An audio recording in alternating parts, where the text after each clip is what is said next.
आज का टॉपिक है प्रस्तावना यानी प्रियम्बल। प्रस्तावना को संविधान का आत्मा, दर्पण एवं कुंजी कहा जाता है। पंडित जवाहरलाल नेहरू ने संविधान सभा के समक्ष 13 दिसंबर 1946 ईस्वी को एक उद्देश्य प्रस्ताव रखा। इस उद्देश्य प्रस्ताव को संविधान सभा ने 22 जनवरी 1947 ईस्वी को स्वीकार किया। एन ए पालिकीवाला ने प्रस्तावना को लेकर कहा है कि यह प्रस्तावना संविधान का परिचय पत्र है। पंडित ठाकुर प्रसाद भार्गव ने प्रस्तावना को लेकर कहा है कि प्रस्तावना संविधान का सम्मानित भाग है। मोहम्मद अली हिदायतुल्लाह ने प्रस्तावना को लेकर कहा है कि यह अमेरिका के घोषणा पत्र के समान है। अर्नेस्ट बर्गे ने प्रस्तावना के लिए कहा है कि संविधान का कुंजी नोट है। के एम मुंशी ने प्रस्तावना को लेकर कहा है कि हमें संप्रभु प्रजातांत्रिक गणराज्य का भविष्य फल है। सर आर स्वामी अय्यर ने प्रस्तावना को लेकर कहा है कि हमें द्वीपकालिक सपनों का विचार है। निर्वादी बाद 1907 में सुप्रीम कोर्ट ने कहा प्रस्तावना संविधान का अंग नहीं है तथा इसमें संशोधन नहीं कर सकते हैं। गोलकनाथवादी 1967 में सुप्रीम कोर्ट ने कहा कि प्रस्तावना संविधान की आत्मा है तथा यह शाश्वत और अपरिवर्तनीय है। केशवानंद भारतीवादी 1973 ईस्वी में सुप्रीम कोर्ट ने कहा प्रस्तावना संविधान का अंग है तथा संसद इसमें संशोधन कर सकती है। अभी तक भारतीय संविधान की प्रस्तावना में कुल एक बार संशोधन किया गया था, जो कि 42वां संविधान संशोधन 1976 के तहत किया गया था, जिसके तहत 3 नए शब्द समाजवाद, पंथनिरपेक्ष और अखंडता को शामिल किया गया था। प्रस्तावना पर 4 देशों का प्रभाव देखने को मिलता है: अमेरिका, ऑस्ट्रेलिया, फ्रांस और रूस। विश्व का प्रथम देश अमेरिका है, जिसने प्रस्तावना को अपने संविधान में शामिल किया। अमेरिका का अनुसरण करते हुए भारत ने अपने संविधान में प्रस्तावना को शामिल किया है। भारतीय संविधान की प्रस्तावना की भाषा ऑस्ट्रेलिया से किया गया। फ्रांस की क्रांति 1789 ईस्वी में, जिसे फ्रांसीसी क्रांति कहते हैं। इस क्रांति के दौरान स्वतंत्रता, समानता, बंधुत्व का नारा दिया गया। इसी क्रांति से प्रभावित होकर भारतीय संविधान की प्रस्तावना में स्वतंत्रता, समानता, बंधुत्व को ऐड किया गया। भारतीय संविधान की प्रस्तावना में 5 प्रकार की स्वतंत्रता देखने को मिलती है: विचार, अभिव्यक्ति, विश्वास, धर्म, उपासना। भारतीय संविधान की प्रस्तावना में 2 प्रकार की समता, समानता देखने को मिलती है: प्रतिष्ठा, औसत। रूस की क्रांति 1917 ईस्वी में हुई, जिसे रूसी क्रांति कहते हैं। इस क्रांति के दौरान सामाजिक, राजनीतिक, आर्थिक का नारा दिया गया।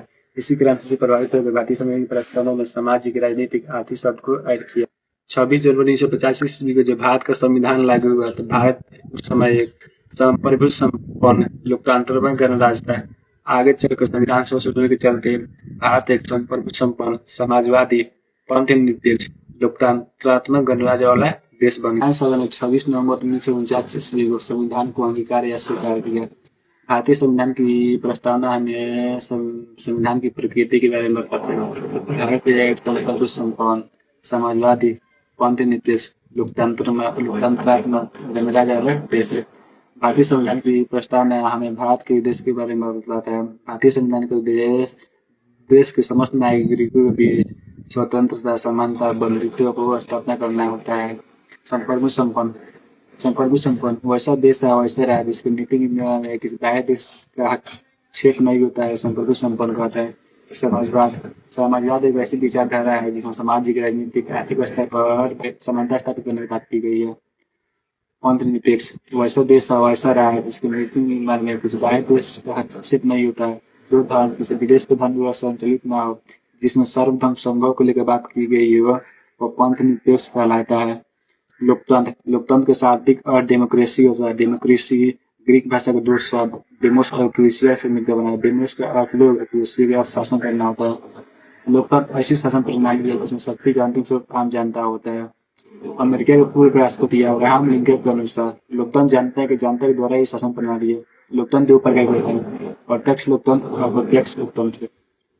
प्रत्यक्ष लोकतंत्र वैसी शासन प्रणाली जिसमें सीधे तौर पर शासन प्रशासन में आम जनता की भागीदारी होती है, प्रत्यक्ष लोकतंत्र कहलाता है। स्विट्जरलैंड जैसे देश में प्रत्यक्ष लोकतंत्र देखने को मिलता है। प्रत्यक्ष लोकतंत्र की कुछ विशेषता है: जनसंग्रह, वापस करने का अधिकार।